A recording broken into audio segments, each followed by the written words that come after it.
Түркістан түркі әлемінің рухани астанасы. Енді бұл шаһар ұлттық спорттың да халықаралық орталығына айналмақ. Жаңа бой көтерген көп функциялы Атшабарда көкпардан әлем чемпионаты өтеді. Бұл ел спорты үшін тарихи оқиға.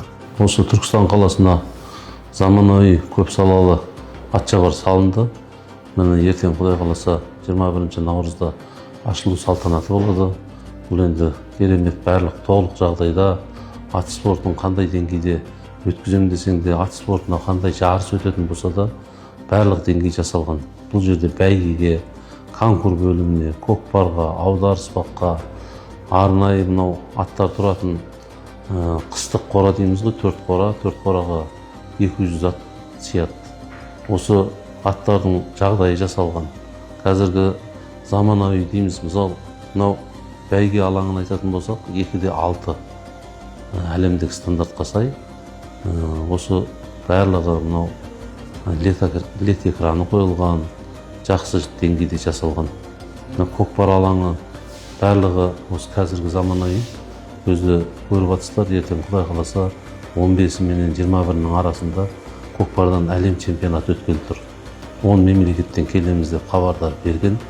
Құдай қаласа ертең 15 күні келу күні қылып, 16, 17, 18, 19, 21 күні жарыстың аяқталуы 21-не ақтық ойындар қалады. Түркістан қаласында орналасқан Атшабар кешенінің жалпы аумағы 99,5 гектар, 1500 орындық, 3 қабатты трибунасы бар заманауи ғимарат. Конкурға арналған жабық манеж, аттарға арналған 4 жабық және 2 жаздық қора, көліктерге арналған гараж қойма, сондай-ақ ветеринарлық блок пен зертхана қарастырылған. Ұзындығы 2640 метр болатын бәйге жолы мен көкпар алаңы халықаралық талаптарға сай салынған. Бізде қазір өздеріңіз көріп жатқандай конкур спортында да барлық жағдай жасалған. Манеж салынған, ол манеждің ішінде өзінің лед экраны салынды. Ол қандай жағдайда болсын, мысалға шаң шығатын жағдай болса, төбесінен су бүркігіштерге шейін қойған. Заман талабына сай осындай Атшабар сап берген Түркістан облысының әкімдігіне, осыған қолдау көрсетіп жатқан Түркістан облысына тағы да рахметімізді айтамыз. Спорт басқармасына, бұл жерде өздеріңіз айтып кеткендей 11 спорт түрі бар. Ұлттық спорт түрінің барлық жағдайы осы жерде, осы мектеп айналысады. Бұл жерде өздеріңіз білесіздер, былтырғы жағдайда 25-ші жылы өте үлкен жетістікте жақсы өнер көрсеткен. Осының ішінде ақбидай ойындар болды, 4 жылда бір болатын. Сол жерде Түркістан облысы Қазақстан бойынша 1-ші орын иеленді. Соған осы мектептің 90% спортшысы қатысып, барлық жүлделі орындардан алтын медальдар алып келген жағдайы бар.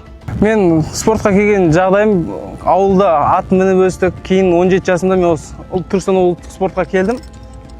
Осы юнош жасөспірімдерден бастадым. Жасөспірімде де 3-ші орын алғанбыз, қола жүлдегер Қазақстан чемпионатында.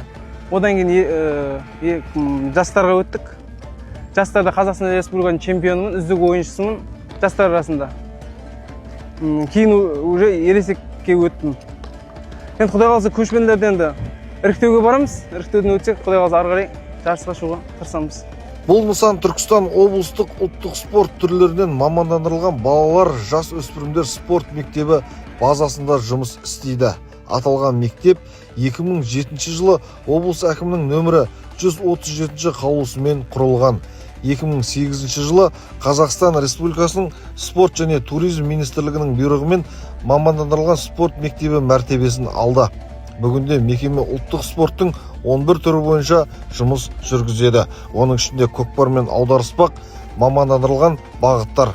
Енді қазір айта кететін болсақ, бізде көкпар спорты болсын, ертең әлемдік деңгейде осы құрамада ойнайтын 3 баламыз бар. 3 баламыздың енді іріктеуден қайсысы өтсе де, құрамада қазір оқу-жаттығу жиынында жүр. Бұл жерден кем дегенде 2 баламыз өтеді деген үміттеміз. Атап айтатын болсақ, Абылайхан Нышанбек, Әділет Мамыт Асылжан. Осы балдарымыз ертең өнер көрсетеді деген ойдамыз. Келіп тамашалауларыңызға, қолдау көрсетулеріңізді күтеміз.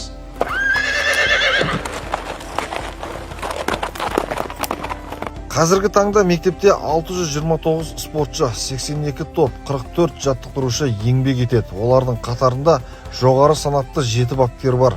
Спортшылар арасында 3 еңбек сіңірген спорт шебері, 8 халықаралық дәрежедегі спорт шебері, 47 Қазақстан Республикасының спорт шебері тәрбиеленген.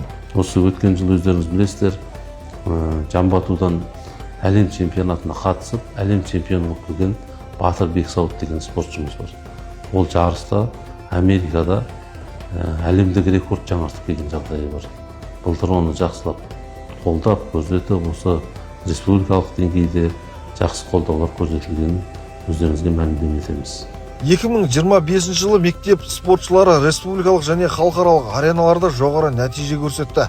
Қазақстан чемпионаттары мен кубоктерінде 37 алтын, Азия біріншіліктерінде 11 алтын, ал әлем чемпионаттарында 3 алтын медаль иеленді.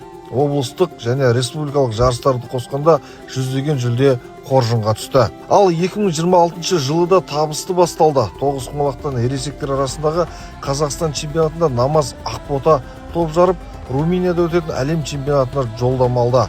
Құсбегіліктен Бағдат Кеуенов ел чемпионы атанды. Алдағы көкпардан әлем чемпионаты тек жарыс емес, ұлттық рухтың мерекесі. Бұл додада әлемдік үздік құрамалары бақ сынап, көкпар өнерінің биік деңгейін паш етпек. Жаттықтырушыларға қазір толыққанды жұмыс істеуге мүмкіндік бар.